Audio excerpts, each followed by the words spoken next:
Hey, what's going on, everybody? This is John Shea Gaming on the mic here, coming at you with a brand new episode of the USBL here on MLB The Show 21 with that PS5, of course. And we got a good set of games here for you guys today. So make sure you smash that like button, hit subscribe if you have to be brand new, as well as we get ready to wrap up the month of April, the opening month of this brand new league that we got going on here. And early on, Los Angeles, trying to get something going. They get a run in, but some bad base running though, as Kyle freaking Lewis, tries to stretch it to a double, but doing a really good job of hitting that cutoff man. And that ends up being the third out as Jose Quintana comes to the mound for this LA Saints squads. They're currently trying to go ahead and be a first place in the NL West as of right now, but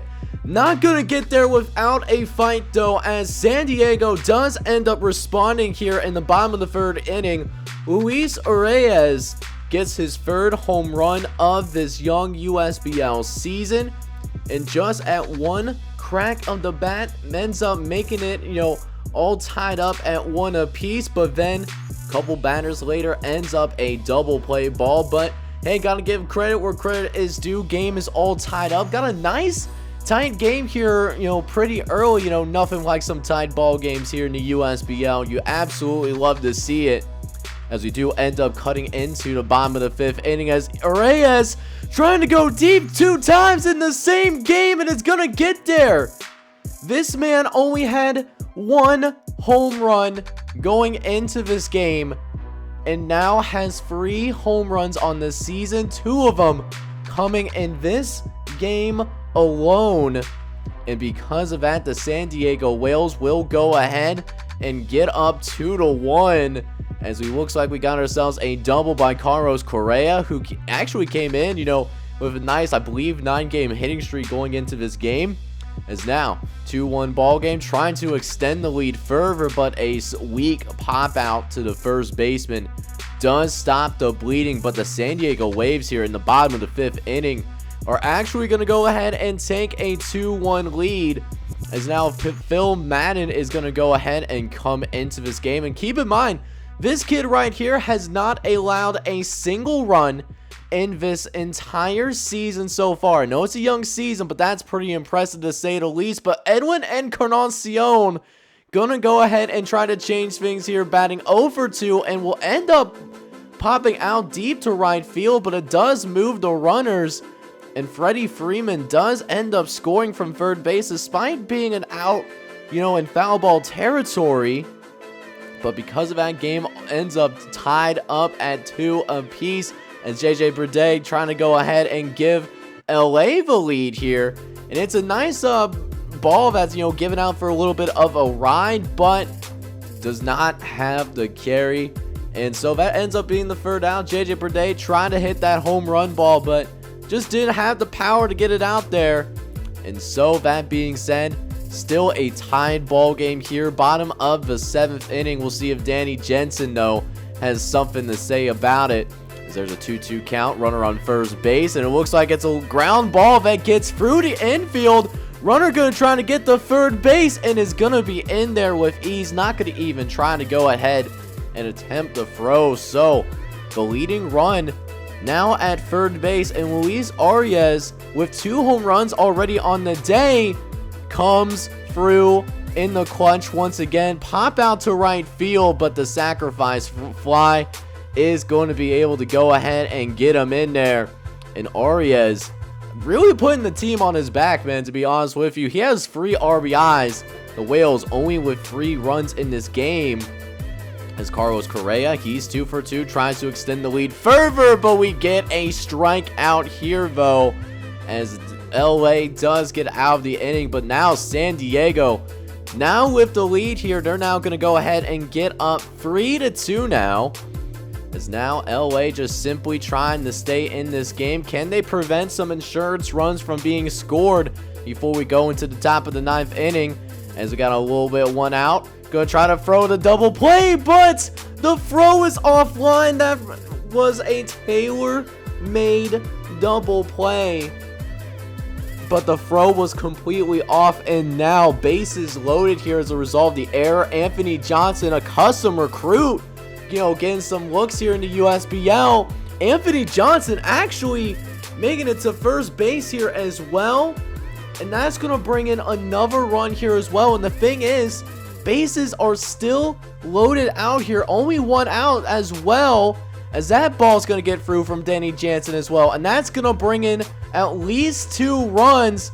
Anthony Johnson going to be able to slide in safely at third base as well. He does have some really nice speed to work with, and so the LA Saints have to go into the bullpen here once again. Go to Noah Ramirez, who is only pitching in his third game here thus far. Doesn't get as much love, you know, not as many looks, but coming in a critical situation to make sure things don't get absolutely out of control here. But a tough matchup though, as Luis Arias now at the plate. 2 home runs, 3 RBIs in this game alone. Although does force the pop out in a very critical pitching situation to make sure that at least the LA Saints have some kind of chance, but you absolutely hate to see it. Quite a few insurance runs, you know, being scored in that inning, as Andres Munoz now comes into the game, but you know, a little bit of an interesting move, you know, to try to see if he can get the save. Has an 8.5 ERA going into this appearance. So, but you know, he comes through in the clutch, man. You know, very quiet, you know, very clean inning overall. And the San Diego Whales, you know, will keep things close here in the NL West, as it looks like San Diego is going to come out on top, and they are going to beat the LA Saints that they hosted 6-2. I will now go ahead and switch things back over to the East Coast, and 2 teams now that are kind of struggling to find their way here in the early parts of this season. Going to be watching the Charlotte Cougars going up against the Indianapolis Indians, as Jordan Yamamoto is going to face off against Josh James. And Josh James has simply been down bad so far this season. An ERA of 16.5. That is more than 1 run an inning, as José Altuve is going to try to increase his ERA even more, as Altuve takes that for a ride. 369 feet. He's trying to get himself off the interstate with that batting average, and that's certainly going to help out the cause right there.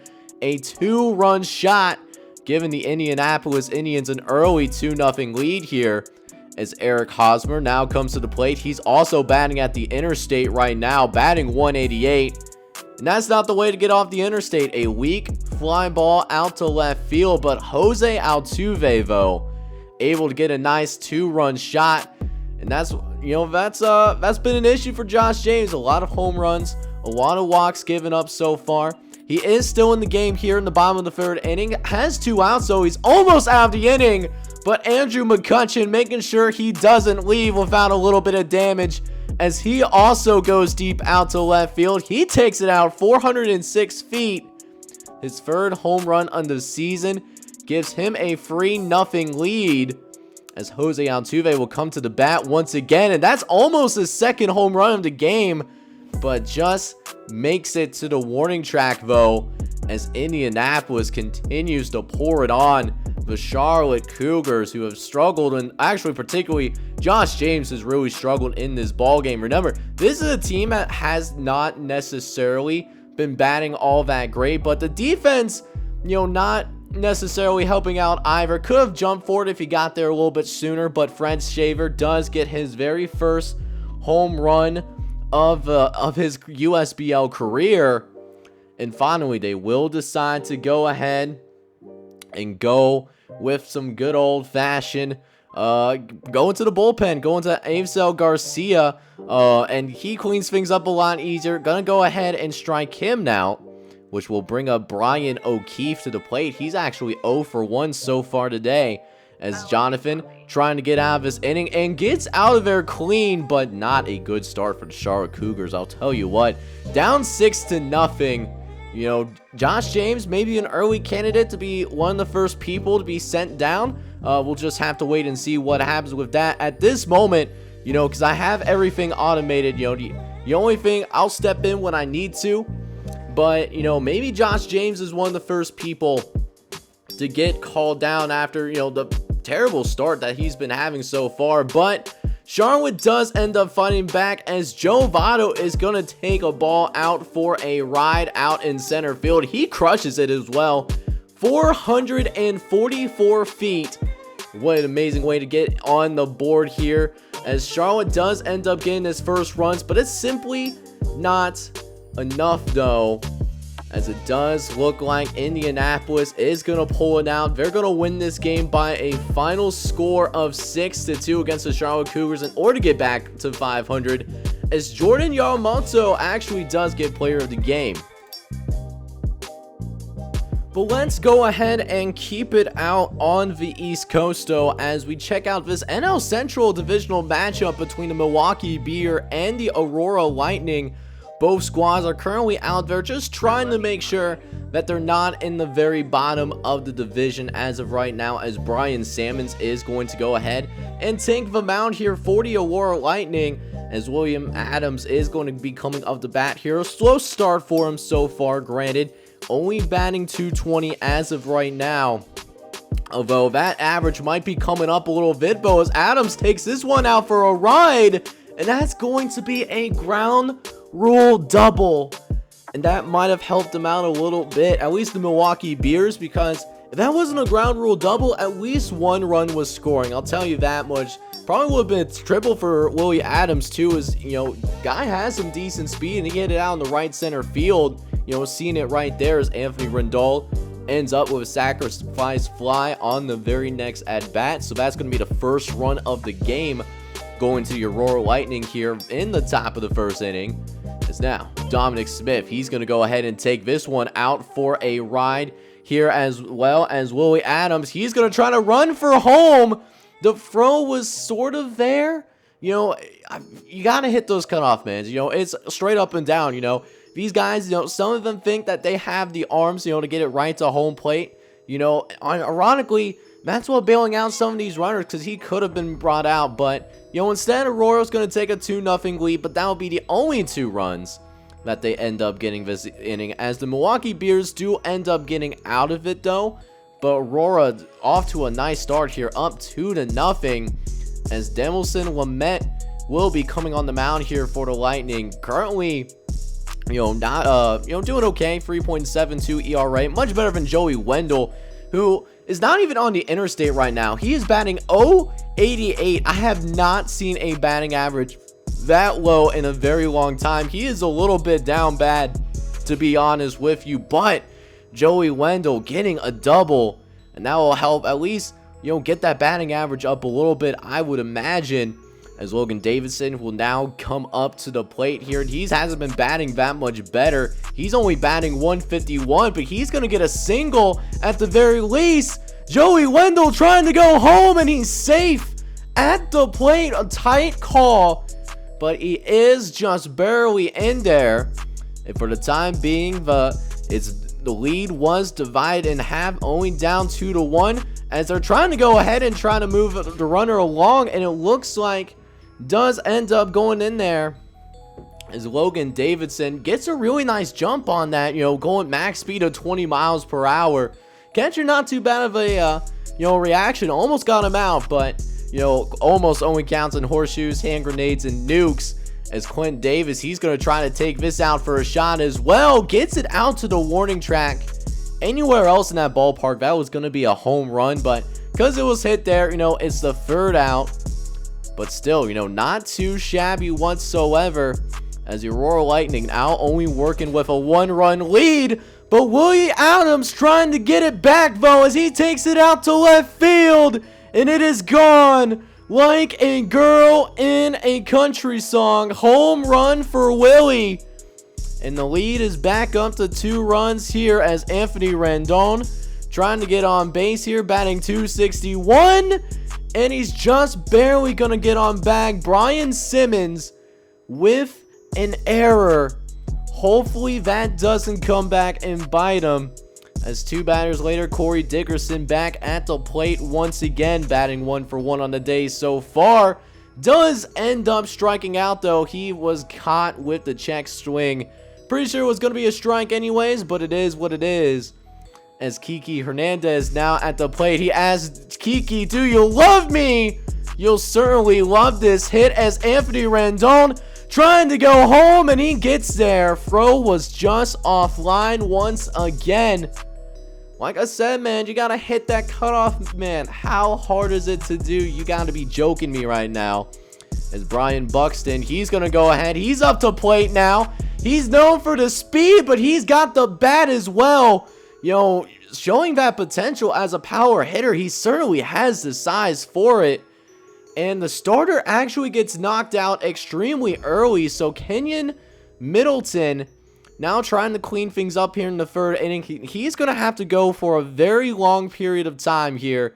Because, you know, top of the third inning, not a good look whatsoever, but does end up getting out of at least this inning without any more damage being done. But the Aurora Lightning in a really good spot as of right now, up 6-1.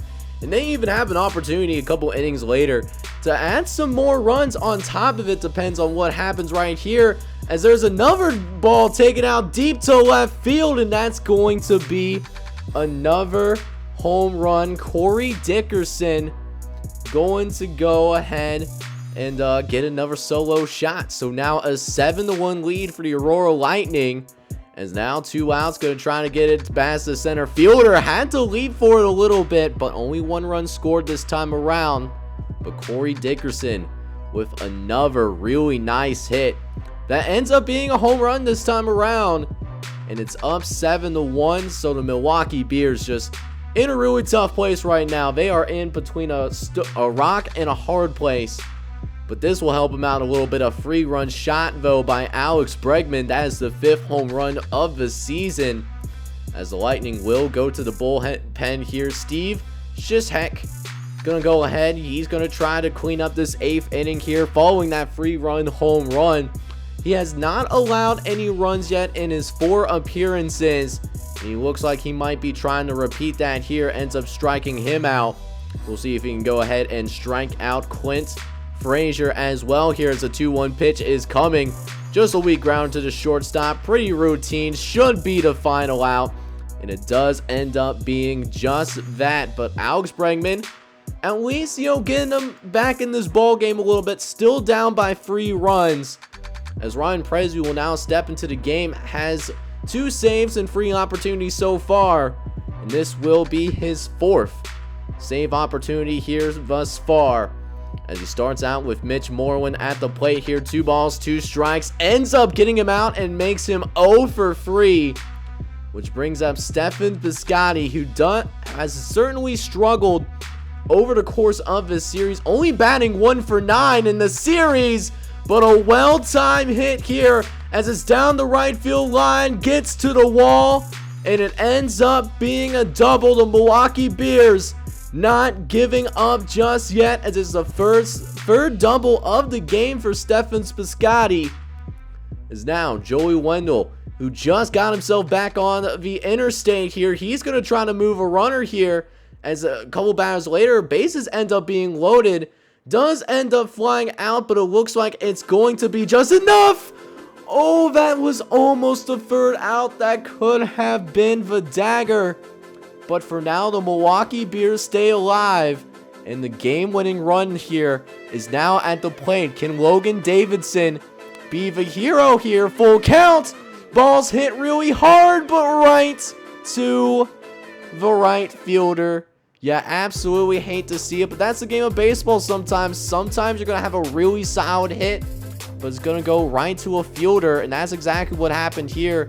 The Aurora Lightning will go ahead and finish things up here, winning by a final score of 7-5. So we'll go ahead and take a quick break and check out some box score that just came in from the studio, as the Philadelphia Patriots and the New Orleans Kings actually just finished wrapping things up here. And I'll tell you what, the Philadelphia Patriots, they ended up tearing the New Orleans Kings to shreds. They win this game by a final score of 16-1.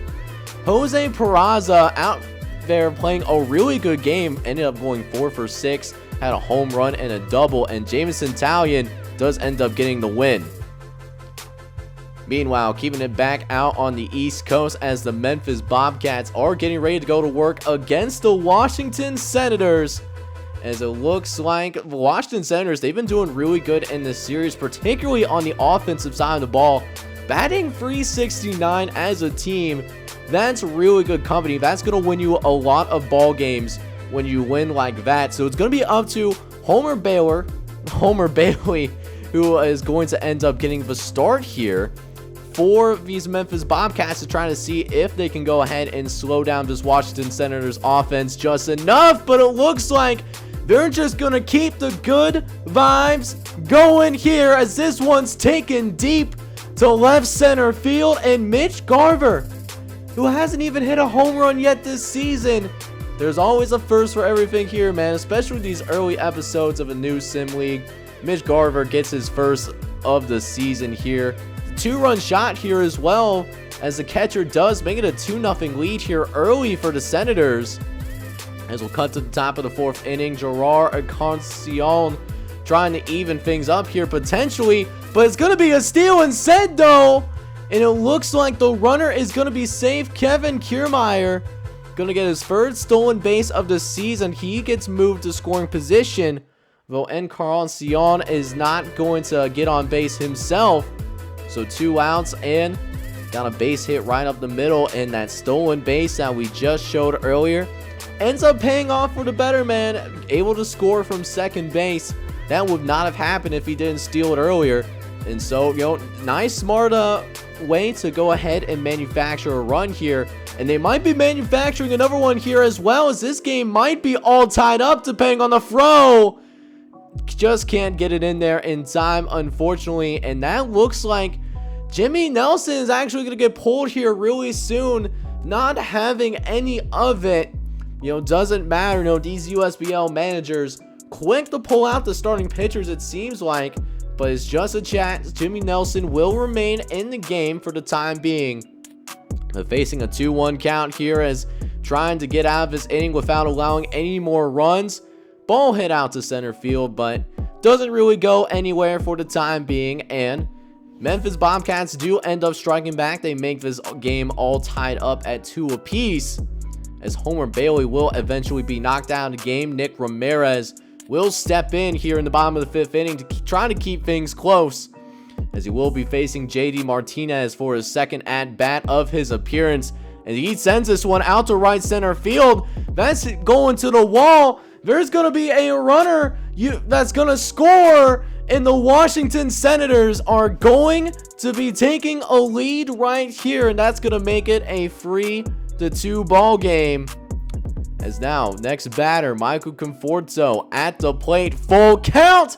He's going to send this a moonshot out to right field. And like I said, man, that ball is gone like a girl in a country song. As Memphis having to go to their bullpen once again, because they're falling apart a little bit here in this 5th inning. I'm not going to lie to you.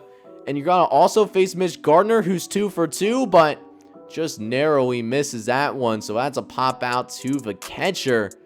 But Michael Conforto really trying to go ahead and open things up here for the Washington Senators as they continue to pour it on. Memphis having to go to their bullpen continuously. That's what happens when the starter gets pulled out relatively early.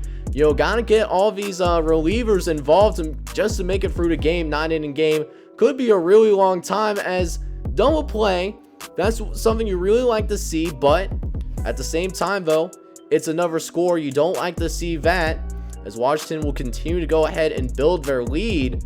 As now, Michael Conforto, he's at the plate once again, and he's going to make it home run number 2. Oh my goodness.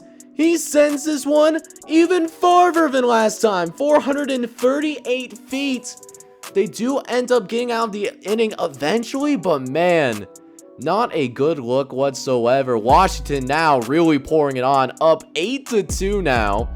As Chris Bryant, he's going to hit the ball off the big wall out in right field. Going to try to get home though, and it's, wow, just barely missing the tag. Chris Bryant going to be awarded with the RBI double, his 6th double of the season. But Aaron Judge Can't do anything else. He's going to strike out. So that's going to go ahead and bring up Matt Olson here with a full count. And that's just going to be a weak grounder to the pitcher. No big deal for Alex Bettinger. And so, you know, Memphis gets a run in. You do like to see that, but I mean, still got a lot of work to do if they want to come back and win this game. Still down by 5 runs. They're going to need some good pitching and then hope the offense can come alive here. You know, and I guess they only have one opportunity left to do it at the bottom of the 8th, as Aaron Fletcher does end up getting a strikeout. Let's see if they can get Michael Conforto out here as well. He's already got 2 home runs here on the day. Got to watch out for that as a 2-2 pitch. Another home run. Is that going to be home run number 3? It will if it stays fair, and it is.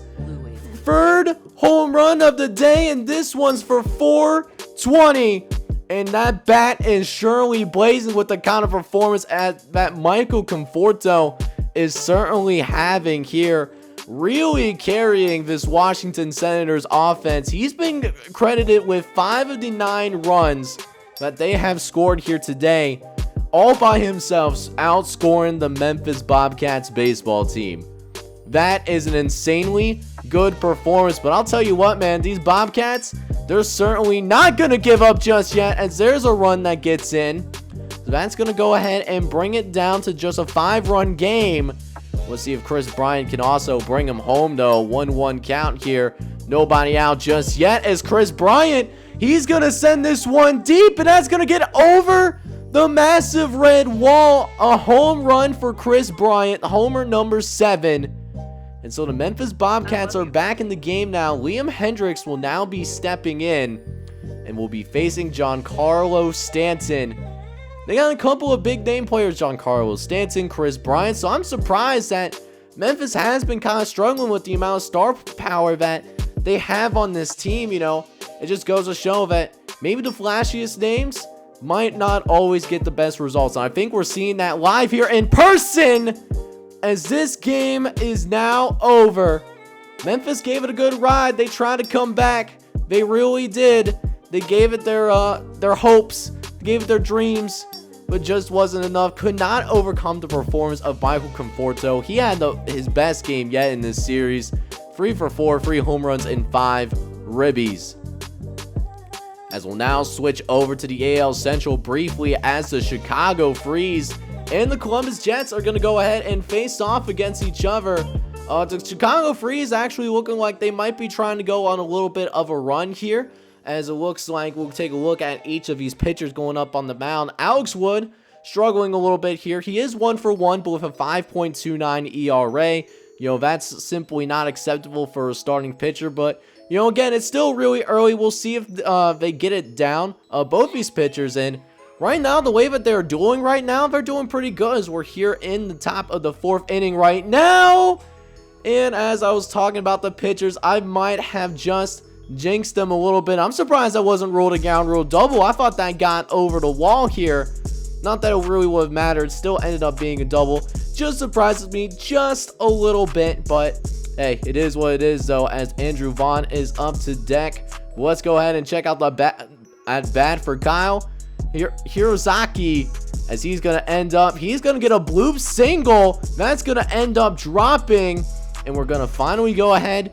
It took a few innings to get things going here. We're more of a offensive-friendly league because, you know, we like seeing runs scored. We don't like to see, you know, pitching duels all of the time, although I do like seeing those every once in a while. I gotta admit it. But, you know, Columbus, you know, gives up the first run of the game. They do end up getting out of it, though, but the Chicago Freeze do end up striking back here. Not to mention the Columbus Jets are actually still being no hit to this point. So Alex Wood, you know, ending up doing a really good job here so far. As Kyle Seager will now come up to the bat here, full count, and is going to hit this one right over the middle. And this lead looks like it's going to double here. So the RBI single by Kyle Seager is going to go ahead and double the lead here for the Chicago Freeze. As Alex Verdugo now comes to the plate, 2-2 count. Tyler Collect making sure it stays 2-0. As this ball is driven deep out to left field. Is it going to be gone? Yes. Oh, no. It actually gets off the wall, but it's going to bring in 2 runs. So, what a hit by Alex Verdugo. And that's going to be the, nice little 2-run double for him. His 4th double of the season. And the Columbus Jets having to go to the bullpen here. Cal Quintrell coming to the mound to face off against Chris Taylor, who's currently 1 for 1 so far on the day, and he's gonna strike him out. So ending the Chicago Freeze inning, but Chicago really starting to pull away here, up 4-0. Meanwhile, Columbus just having a really tough time right now. They haven't even gotten a single hit yet. We'll see if Colin Wong can change that here. As looks like that ball ends up getting loose. Sometimes, getting those walks and sometimes getting a little bit of luck, really helps the cause out here as well.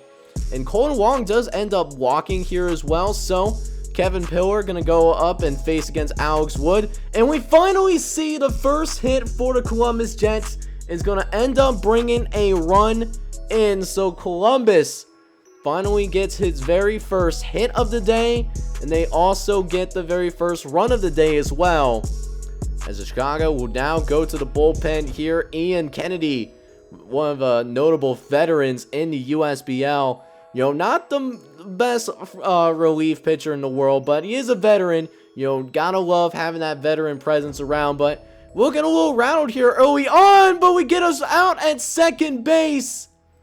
Oh, you absolutely hate to see it. Bad base running right there. Although that was a really good throw, to be fair, as well.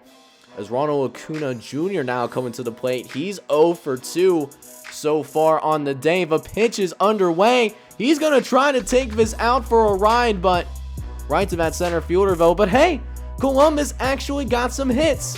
They finally hit the baseball. They actually had 3 hits. Now that I think about it, but it might not be enough, though, as we get to the 9th inning. And they got to face off against Aroldis Chapman, who may not be in his prime necessarily. But that being said, though, he can still get the job done. Gets to strike out there. And that's what Aroldis Chapman is known for. Simply just trying to throw it past you. He can certainly do it here as well, as Jose Abreu comes to the plate. 2-1 count. But that's going to end up getting through, though. Gonna try to get the third base. It's ballsy. Another out again. Bad base running. I think that's Ronald Acuna Jr. Who ended up trying to steal a third base there. But I mean, you threw it when the ball was in left field. Not your smartest decision in hindsight. So Austin Ryan will be tasked with trying to keep the game alive just a little bit. It looks like he might do it. Hit out in right center field. He's going for second.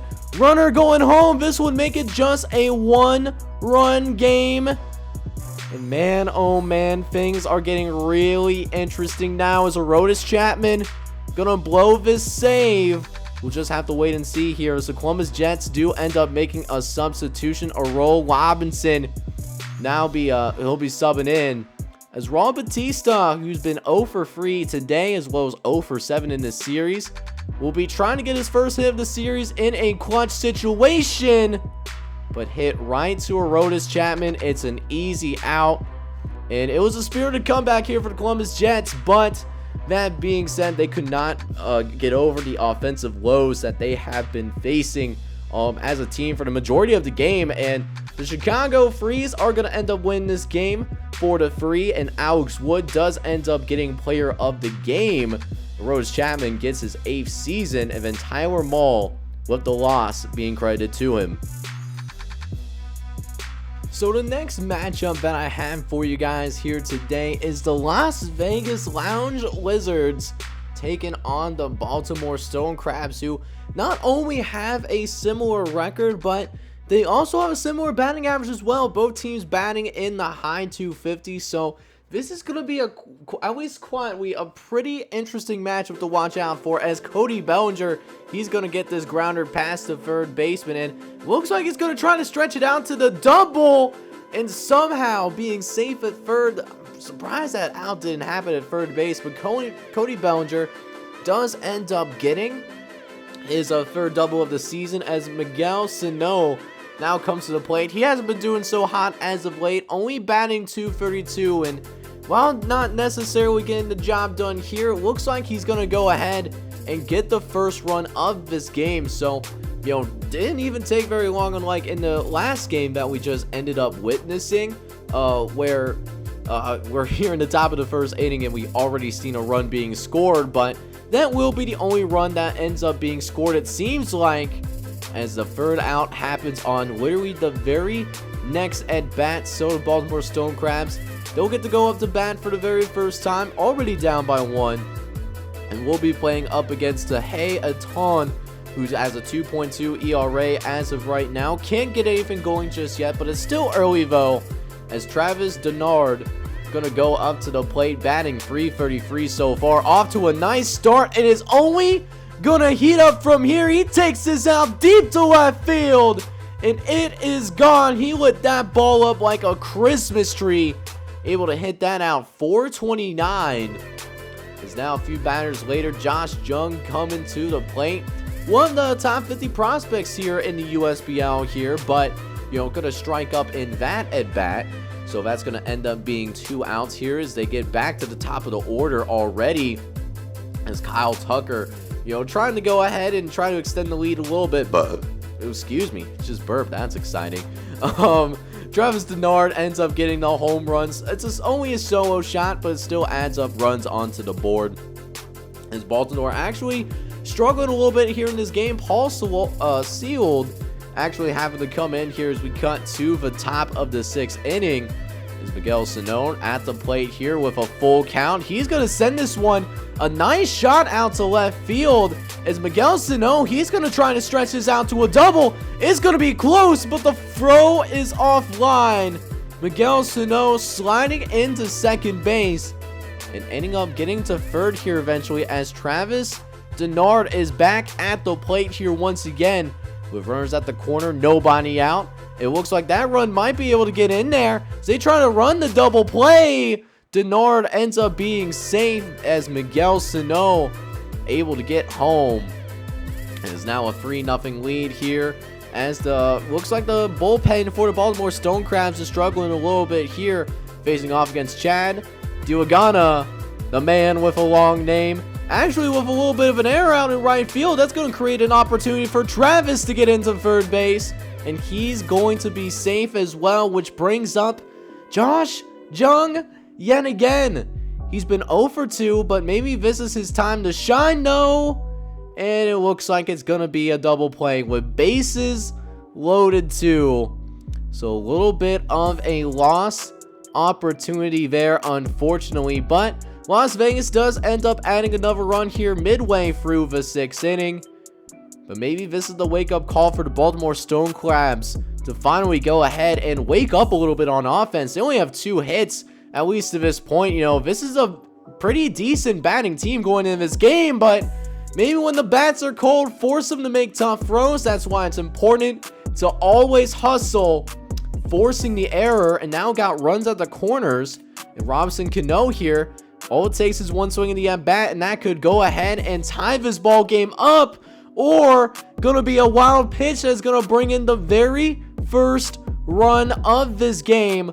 A wild pitch gonna end up being charged here, and that's how the Baltimore Stone Crabs get on the board. But that being said, though, Robinson Cano is still up to bat. It's a 2-2 count here, as he's gonna end up getting a base hit out into left field. This could be the second run of the day for the Baltimore Stone Crabs. Throw was just a little bit late there, as Thad Ward gives up the second run of this appearance. And so they're going to have to go to the bullpen here to make sure the lead is preserved, as Josh Taylor will now be coming to the mound here. Already been used quite a bit this season. Has 11 appearances so far this year, as he takes on Ryan Braun here, who goes out to right field. But that's going to end up being the end of the 6th inning. Baltimore does end up tacking a couple of runs, but that being thanks to Robinson Cano, by the way. But I mean, they're still down. They're still down by 1 run, so they need their pitching to come through and play a little bit better here. We'll see if Chase Fry has what it takes as he takes on Cody Bellinger who's currently 1 for 3 on the day so far, as Cody Bellinger just barely gets it past the third baseman, and this could bring in another run as well. Throw at the plate is not in time, and it looks like Las Vegas extends their lead here once again, bringing up Travis Denard as well, who's 1 for 3, has a solo shot here as well. Bases loaded. And it looks like a diving grab. That's going to be a double play here as well. And what a really nice job here. Looks like Robinson Cano making that diamond crab as well. He's more known as an offensive guy. But there's a defensive gem for you right there. And a big one in that. Because if that would have gone through, that's at least 2 runs right there. But Baltimore still can't do anything just yet. So gonna be hoping that, you know, the pitching staff can put it together. But Stephen Christian leaves one right over the middle of the plate as Josh Jung leaves this one out in deep center field. His second home run of the season. One of the top prospects in the USBL, by the way. As it looks like another hit down the center field. This could be some more trouble here as well. And we are gonna have 2 home runs in the same inning. This time Adam Frazier going to get involved, and that's his second home run of the season. So now Dylan File will come into the game to try to clean things up a little bit. 2 outs here in the top of the 8th, facing off against Miguel Sano, who's 2 for 3. Make that 2 for 4. What a clutch strikeout here for Jace Fry in order to stop the bleeding, but Las Vegas really starting to open things up here right now as Cam Bredosian comes into the game. 0 for 1 on his save opportunities, but should be pretty straightforward here. You only need 3 outs and you're up by 6 runs, right? You got one job. Just got to make sure you go ahead and get the job done, as it ends up with 2 outs here thanks to that strikeout, leaving Joey Bart trying to save the day. 0 for 3 so far, batting .226 on the season, and that's going to close things out here. Multiple strikeouts for the closer, and the Lounge Wizards will get themselves back up to 500, and they will beat the Baltimore Stone Crabs by a final score of 8-2. Adam Frazier doing some work. As now we check in with back over on the East Coast, or not on the East Coast, the West Coast, as we check out this matchup between the San Jose Marauders and the Houston Astronauts, who are currently on top of the AL West as of right now. And we'll see what we got going on here is Mike Trout in the top of the first inning. He comes up to plate, came in as one of the best players in the USBL, but not showing it with the stats so far. Only batting .203. That will certainly help out, though, as that is just fair. Mike Trout will go ahead and get his 6th home run of the season, as Anthony Rizzo follows through, not too far behind him 2 batters later. And Rizzo striking out Silly and making him look just looking pretty bad. That was a pretty rough swing, to be honest with you. As we'll check out Sonny Gray now. He's going to be starting for the San Jose Marauders in this ball game. And we'll go ahead and cut into the 4th inning as we go ahead and check out David Peterson once again, as Anthony Rizzo is going to hit a solo shot himself. Just getting some revenge for looking silly on the first at bat, and now getting some ultimate revenge, getting that solo shot here as well, as Jake Snyder now trying to extend the lead even further, but a foul tip that just in the air for a millennia, and San Jose will only be up 2-0, but both runs coming by the home run ball versus Anthony Rizzo, and then we'll also have Mike Trout with a solo shot as well, as the bullpen will try to pick things up where they left off. This is the first pitcher that's came into the game did a really good job, man. 7 really solid innings. So it's up to the bullpen of San Jose to close things out here, or are we going to see just the reason why that San Jose is where they're at right now, with, you know, batting below with a below 500 record. You guys know what I mean. You know, it's late. You know, we're a little tired. But you know, we're trying to get this through, you know, try to provide you with some content that you'll love and enjoy. Which, by the way, if you're enjoying the content, by the way, make sure you smash that like button, hit subscribe, and leave a comment for your guy as well. You know, if you have some suggestions for the USBL, you know, being a brand new league, you know, trying to try to bring the best experience possible for you guys at the end of the day. As speaking of experiences, the Houston Astronauts actually going to go ahead and actually finally get a run in this game. It only took them the 8th inning, and they're gonna get into a double play the very next at bat. But JD Davis actually able to go ahead, you know, get at least back to 1 run. Now, can Giovanni Gallegos go ahead and close things out here? We'll just have to wait and see.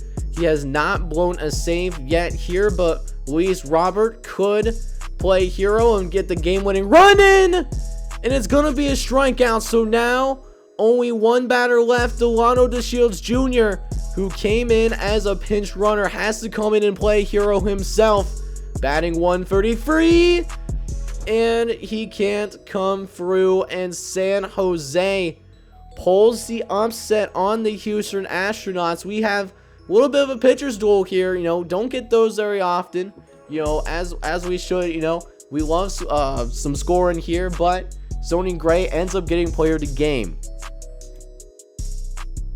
So the San Jose Marauders do end up winning, you know, even though they are a little bit down bad as of right now. But that being said, they didn't even have the slowest start so far this season. We're going to go ahead and watch 2 teams that have worse records in their respective divisions. The Nashville Blues, you know, coming in, you know, 8-13, and the Detroit Leopards, while they have a really bright future, they have quite a few top 50 prospects that I'm going to highlight later in this episode. But, you know, right now the future is not here just yet, and in the meantime, you know, this team that Detroit is putting out on the field at the USBL level, it's not so great, to say the least, as we get a nice little fly ball out to left field. That's going to be a double at the very least. Is that going to be a triple?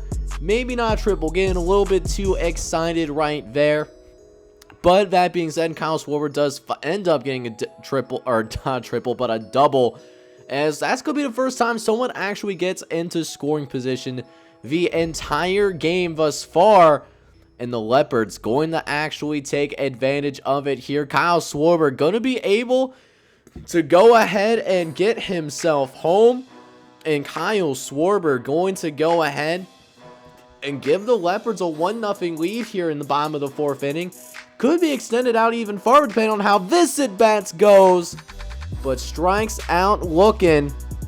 Wanting to go window shopping here instead, but Tommy Wistella actually goes ahead and gets the first run of the day for the Leopards.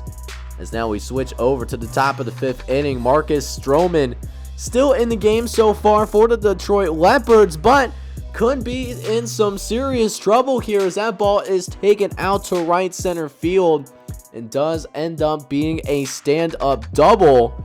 So Nashville Blues will also go ahead and get somebody into scoring position as well, as Daryl Cooley, he's up to bat as well. He's going to get it out to left center field, and he's going to go ahead. He's going to bring a run in. So didn't take too long, but the Nashville Blues are going to go ahead, and they will have a game all tied up at 1 apiece.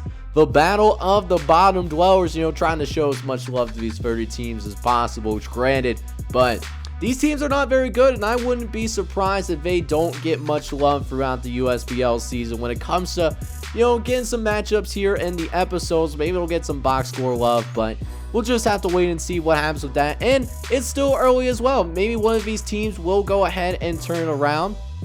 It's still a 162 game season, of course. So as we go ahead now, top of the 5th inning, Jakeem Dials, he's going to go ahead and get the ball out.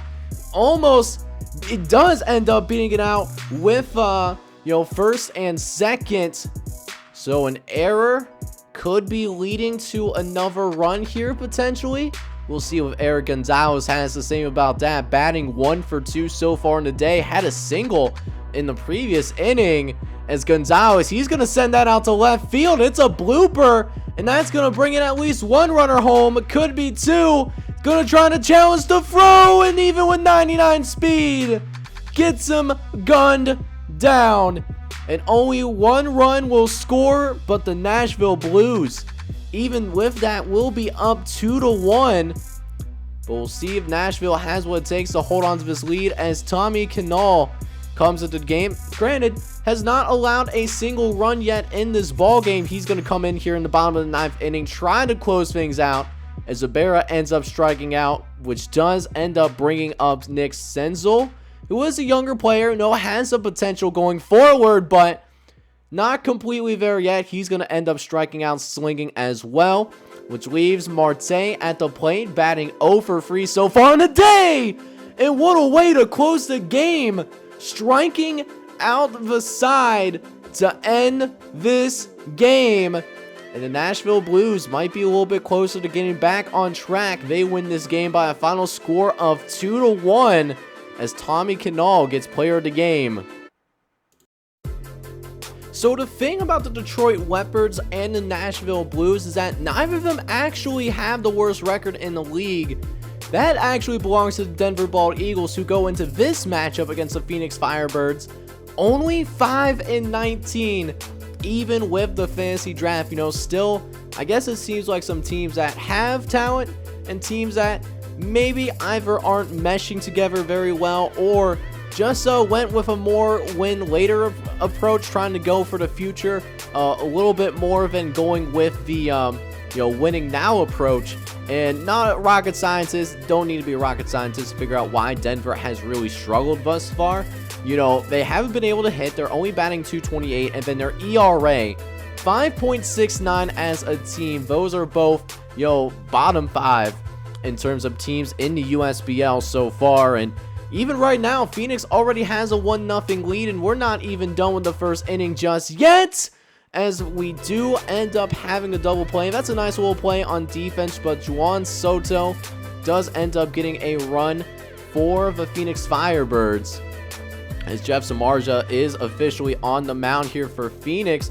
But looks like this ball is taken out to right field, and that's going to be deep, 386 feet. Marco Olañez getting that one, get that across the fence and tie this ball game up for the Bald Eagles, as it looks like there might be 2 home runs. One of the nicer stadiums in the USBL. I love how this stadium is set up. Got the Rocky Mountains in the background. It just fits this Phoenix squad so well.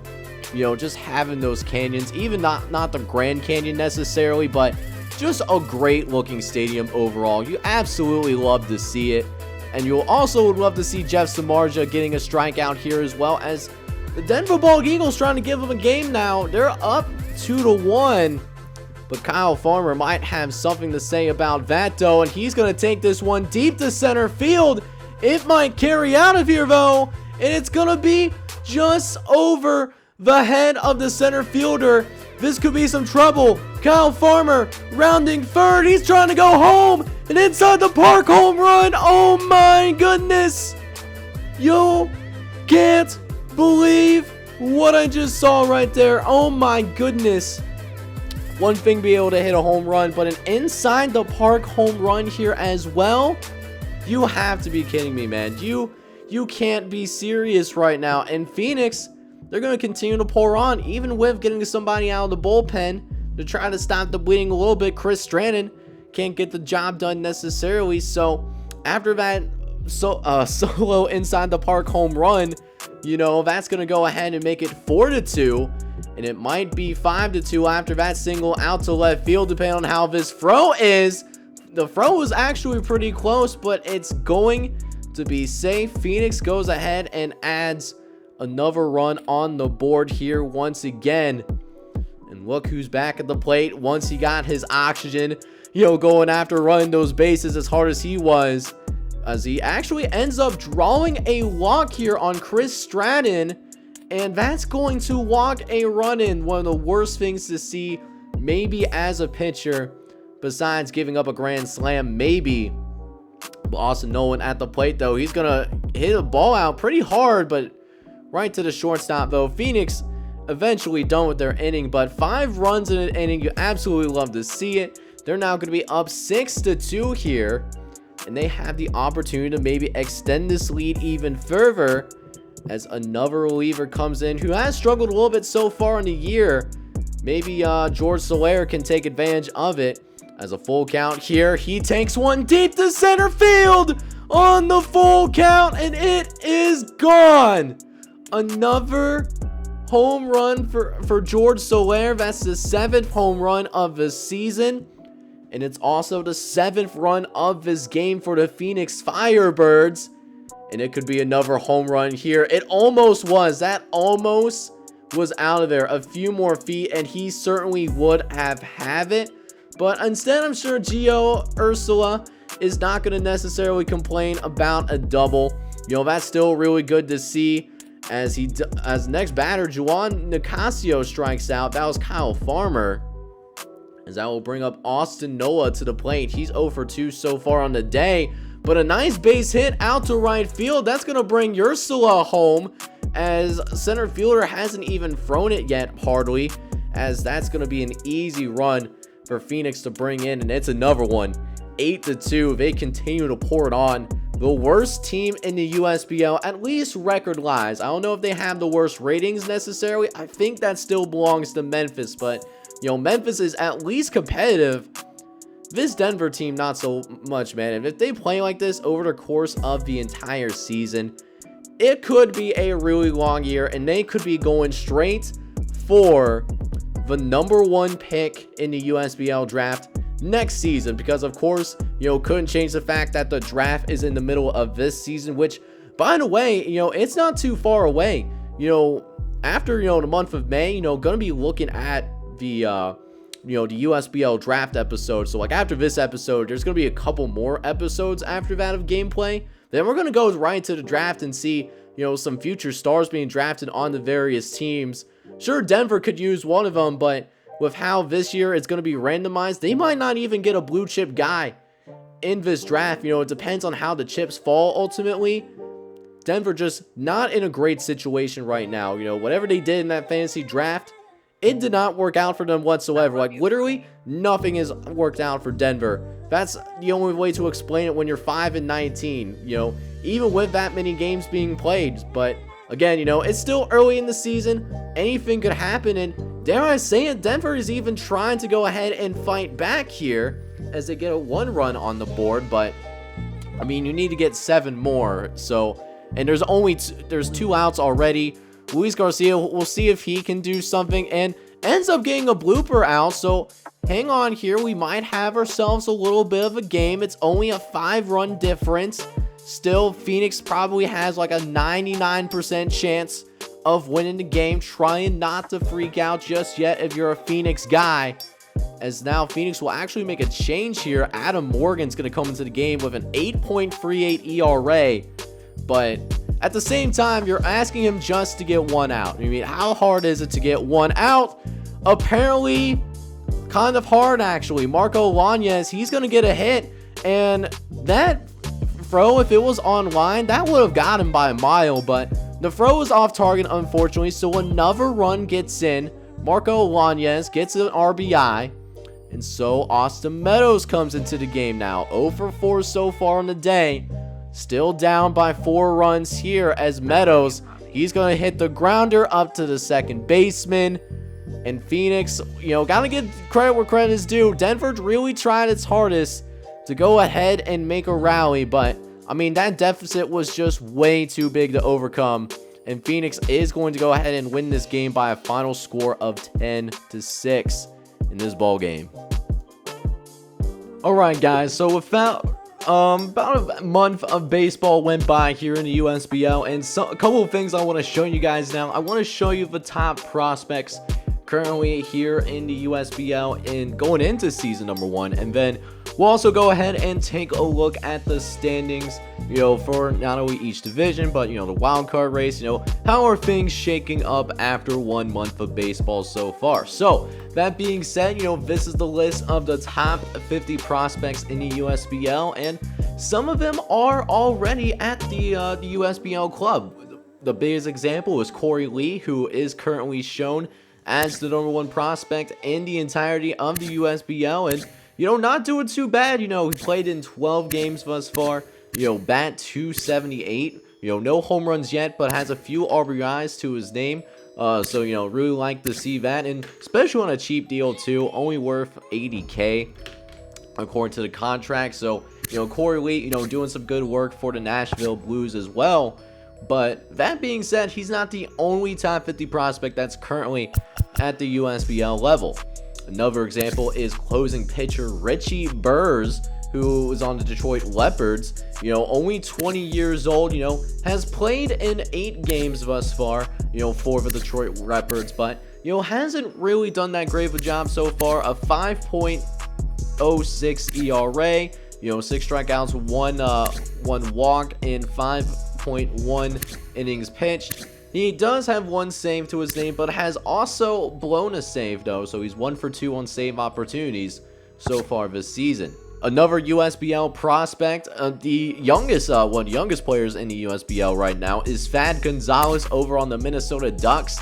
He's only 18 years old too, small guy, 5'10", 164 pounds, but, that being said, not too shabby, 253 average with 2 home runs, 12 RBIs too, and even has a few stolen bases already on the season. He's the type of guy, more of a little bit of a developmental guy, isn't phenomenal at any one thing, but he can utilize the ability to steal some bases, so that's something to definitely watch out for, especially if he does get that speed up.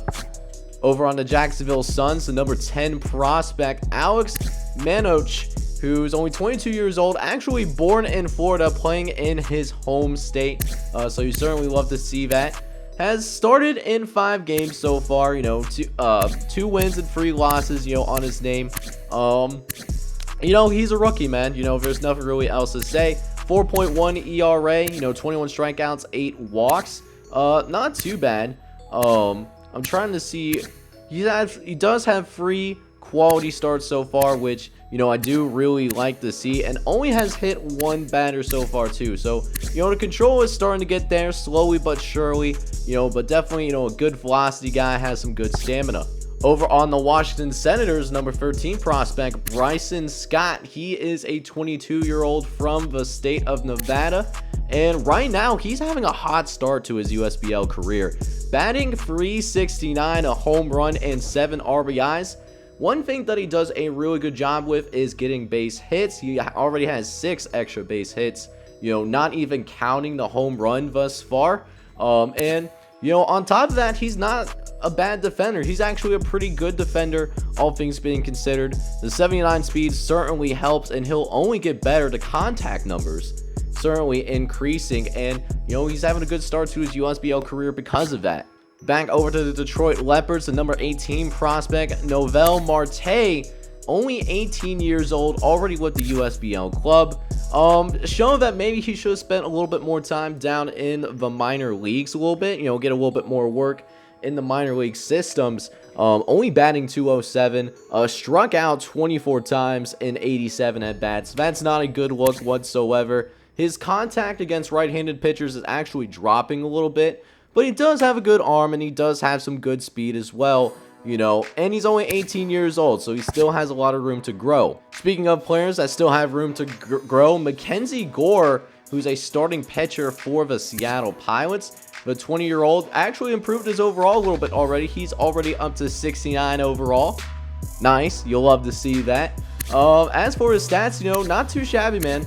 2 wins, 0 losses, and 28 innings pitched. Has an ERA of 3.8, so not great by any stretch of the imagination, really. But that being said, this is a guy. If he does get a quality start in, he's been winning games. He's not the reason why they're losing. And then as for Bobby Witt Jr., he's actually on the Memphis Bobcats. Only appeared in 5 games so far, and maybe not USBL ready, to say the least, batting not even on the interstate, .062, so only 6%, 16 at-bats, and 1 hit to show for it, but he does have an RBI at the very least. Yeah, you can see why he's struggling a little bit. The power numbers, the batting really isn't there, but he does have good durability. He's up there right now because of the defense. Up next, we have the number 27 prospect in Edgar Alaniz. He's a closing pitcher for the Atlanta Barons right now, and both his potential and his overall have increased. So, that's a really good sign to see. That means he's doing considerably well, pitching in 9 innings so far in 6 appearances in the young USBL season. Has not allowed a single run, has 13 strikeouts, 2 walks. You love to see that. He is turning to a really good player for the Atlanta Barons. Also up at the USBL level, going out west to Las Vegas, where we find the shortstop prospect for the Lounge Winders in Wander Franco, who actually was called up to the major leagues in real life. He's considered a number 1 prospect, IRL, but not the case here. But that being said, though, batting .311 right now, you can see why, he's getting as much love that he is. 2 home runs, 7 RBIs off of 45 RBI or 45 at bats. Nice little all-around player, has good vision, so he's not going to necessarily strike out that easily. The number 30th prospect of the USBL that is up at the big league club right now is Adley Rotzman. He is a catcher for the Philadelphia Patriots, 70 overall, but some of his stuff is declining just a little bit. The contact versus right-handed pitchers is a little bit concerning, falling from a 55 down to a 52, and you can see why having a little bit of a issue. Only batting .141. 9 hits and 64 at-bats. Maybe not be ready for a full-time role just yet, but does have 1 home run and 4 RBIs. That's why you got to be careful to make sure, they're truly ready before you go ahead and take them up to the USBL level, because this kind of stuff could ruin their potential if he can't, go ahead and turn around later in the season. 2 more USBL prospects that I want to go ahead and talk about is Cole Rodier, who is only 20 years old. He's a center fielder, also a 69 overall, so that's nice. The control is, it's getting there a little bit, or at least the clutch hitting is getting a little bit better. That's despite the fact he's only batting .118 at the USBL level too. Granted, he's only had 17 at bats, so it's a small sample size, but 2 for 17 is not a good look. Granted, he does have a triple, but he's also struck out in almost half of his at bats. That's simply not acceptable if you want to contribute full-time at the USBL level. And the last person that is currently at the USBL level is Michael Bush. He is a second baseman prospect for the Memphis Bobcats.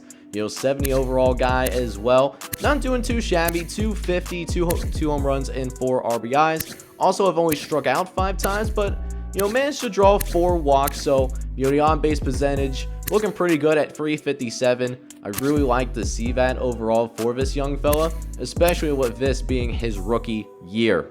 So with that being said, let's go ahead and check out the standings after 1 month of play here in the USBL. Starting with the NLS, we actually have a tight race in the NLS to start things off. The LA Saints and the San Diego Whales are actually tied for first place as of right now.